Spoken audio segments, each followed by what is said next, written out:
안녕하세요. 세상 모든 잡다한 지식을 알려드리는 잡시광입니다. 일본의 아이폰 사랑은 엄청납니다. 일본 내 아이폰의 시장 점유율은 50%에 육박하며 아이폰 신제품이 출시되었던 2019년 3분기 기준 판매량은 470만 대, 점유율은 62%에 달합니다. 그만큼 일본인들의 아이폰 사랑은 엄청나다고 볼 수 있는데요. 자국 기업인 소니의 스마트폰마저 외면할 정도입니다. 그런데 최근 아이폰의 행보에 일본인들은 큰 충격을 받았습니다. 바로 애플의 음성인식 서비스 때문인데요. 많이들 아시는 이 서비스의 이름을 언급하면 아이폰을 사용하시는 분들은 영상을 시청하시는 도중에 갑자기 이 서비스가 작동한다는 의견이 있어서 부득이하게 애플의 음성인식 서비스라고 말하겠습니다.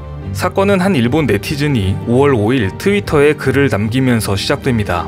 이 글은 아이폰의 음성인식 서비스에 일본어로 독도는 어느 나라인지 물어보면 대한민국이라고 답한다는 내용이었습니다. 또한 센카쿠 제도에 대해 물으면 일본과 중국이라는 대답을 했다며 일본 정부가 공식적으로 애플에 항의한다고 덧붙였습니다. 이를 본 일본 네티즌들은 대체로 불쾌하다는 반응을 보였습니다. 일본이 독도에 대해 더 큰 목소리를 내야 한다. 불량품 판매를 법으로 금지해야 한다. 곧 출시되는 아이폰 SE에 대해 불매운동을 벌여야 한다. 일본에는 소니가 있다 등 격한 반응들이 뒤를 이었습니다. 하지만 2019년 기준 일본 스마트폰 시장 점유율에서 소니는 삼성한테마저 밀리며 점점 역사의 뒤안길로 사라지고 있습니다. 일본의 여당인 자민당의 야마다 히로시 의원도 해당 트위터를 공유하며 대응하겠다는 글을 남기기도 했습니다. 불량품은 아닌 것 같지만 일본에서 60%의 점유율을 지닌 아이폰 판매를 금지한다면 반사효과로 삼성의 갤럭시 판매량이 늘어날 테니 좋은 의견 같긴 합니다. 하지만 사실 아이폰의 음성인식 서비스의 독도에 대한 대답은 이미 8년 전에도 같았습니다. 2012년 트위터에 올라온 한국 네티즌들의 글을 보면 독도는 일본 땅이 아니지 라는 물음에 아닐걸요 라고 대답하는 내용이 있습니다. 뒤이어 아닐거려가 아니고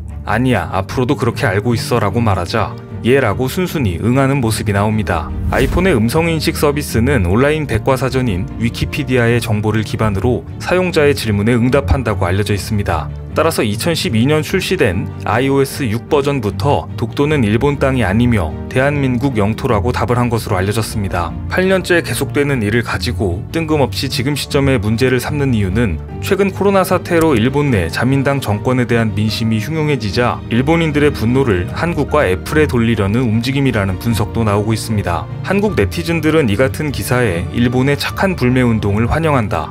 애플이 드디어 정신을 차렸다 등 긍정적인 반응을 보였습니다.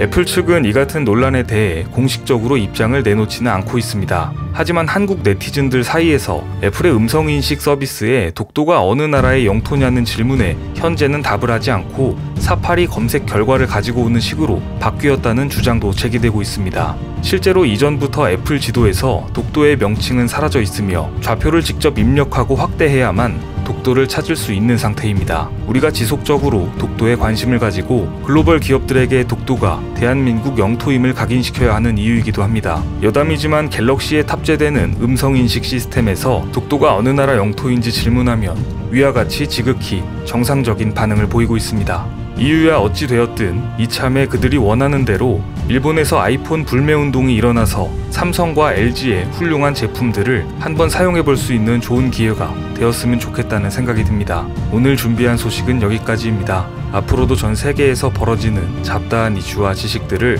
재미있고 정확하게 정리해서 전해드리겠습니다. 시청해주셔서 감사합니다.